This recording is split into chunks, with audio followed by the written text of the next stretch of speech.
Bible की हमारी यात्रा में वापस स्वागत है। आज हम निर्गमन में अपना अन्वेषण जारी रख रहे हैं और मेरे पास आपके साथ साझा करने के लिए एक शक्तिशाली सत्य है। हमारे जीवन के लिए परमेश्वर की योजना अक्सर एक तैयारी की प्रक्रिया से गुजरती है, जिसे हम शुरुआत में समझ नहीं पाते। आइए निर्गमन 11 से 25 में गहराई से उतरें। हम मूसा के जीवन में एक महत्वपूर्ण मोड़ देखने वाले हैं और यह हमें कुछ महत्वपूर्ण सिखाने वाला है। परमेश्वर कैसे काम करता है?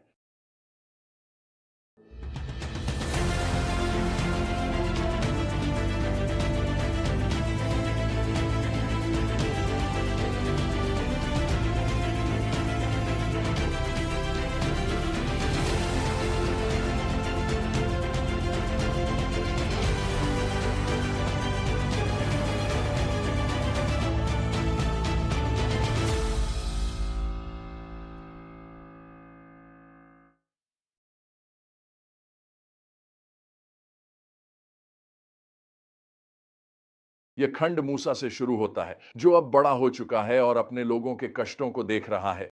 वह देखता है कि एक मिस्री एक इब्रानी को पीट रहा है और क्रोध में आकर वह मिस्री को मार डालता है और उसके शव को छिपा देता है। अगले दिन दो इब्रानियों के बीच झगड़ा सुलझाने की कोशिश करता है, लेकिन उनमें से एक उस मिस्री के बारे में सवाल करता है जिसे उसने मारा था।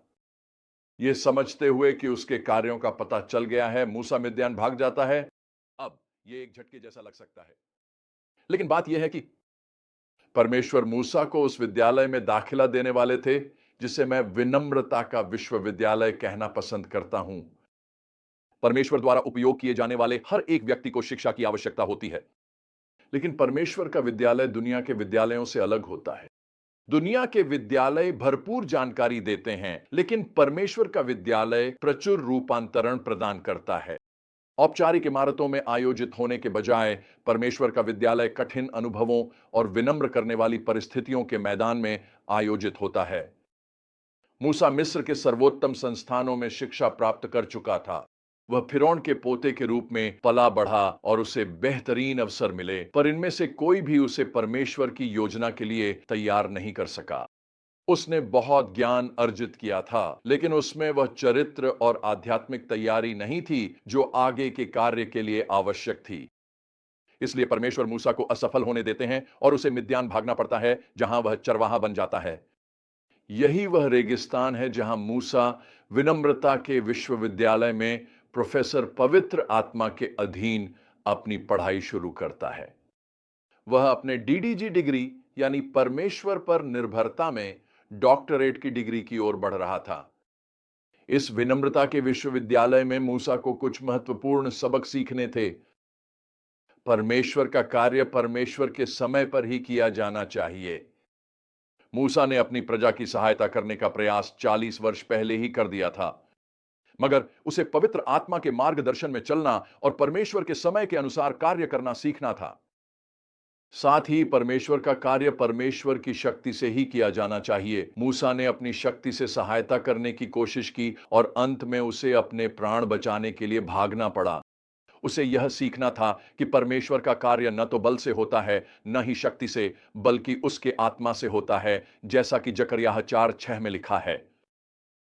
परमेश्वर का कार्य परमेश्वर के तरीके से ही किया जाना चाहिए। परमेश्वर का मार्ग मसीह के समान चरित्र की ओर ले जाता है, जिसे मूसा को विकसित करने की आवश्यकता थी।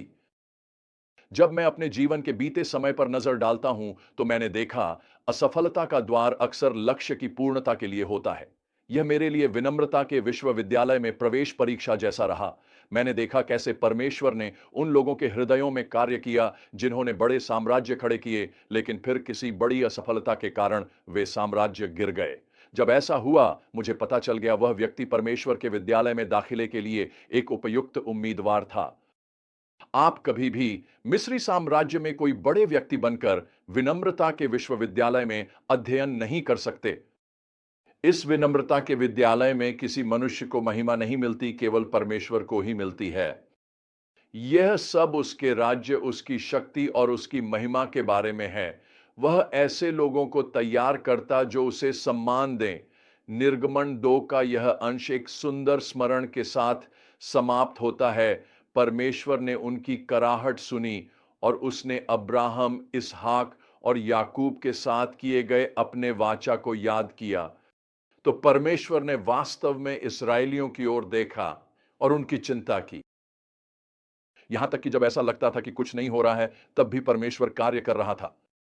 उसने अपने लोगों की पुकार सुनी और वह उनके उद्धारकर्ता को तैयार करने लगा। तो हम इससे क्या सीख सकते हैं? पहला, परमेश्वर की तैयारी की प्रक्रिया अक्सर विनम्रता से भरे अनुभवों को शामिल करती है। अपने जीवन के रेगिस्तान जैसे समय को तुच्छ न समझें। परमेश्वर शायद आपको किसी बड़ी योजना के लिए तैयार कर रहा हो। दूसरा, हमारी असफलताएं हमें परमेश्वर की योजना से बाहर नहीं करती हैं। मूसा बुरी तरह असफल हुआ, लेकिन फिर भी परमेश्वर ने उसे इस्तेमाल किया। आपकी पिछली गलतियां निर्धारित नहीं करती कि आप भविष्य में परमेश्वर के लिए कितने उपयोगी होंगे। तीसरा, परमेश्वर हमेशा कार्य कर रहा होता है, भले ही हमें वह दिखाई न दे। इस्राएली शायद खुद को भुलाया हुआ महसूस कर रहे थे। परमेश्वर ने अपने वाचा को याद रखा हुआ था और उनके उद्धार की तैयारी कर रहा था। याद रखें, चाहे आप जीवन में कहीं भी हों, परमेश्वर आपको किसी बड़ी चीज के लिए तैयार कर रहा हो सकता है।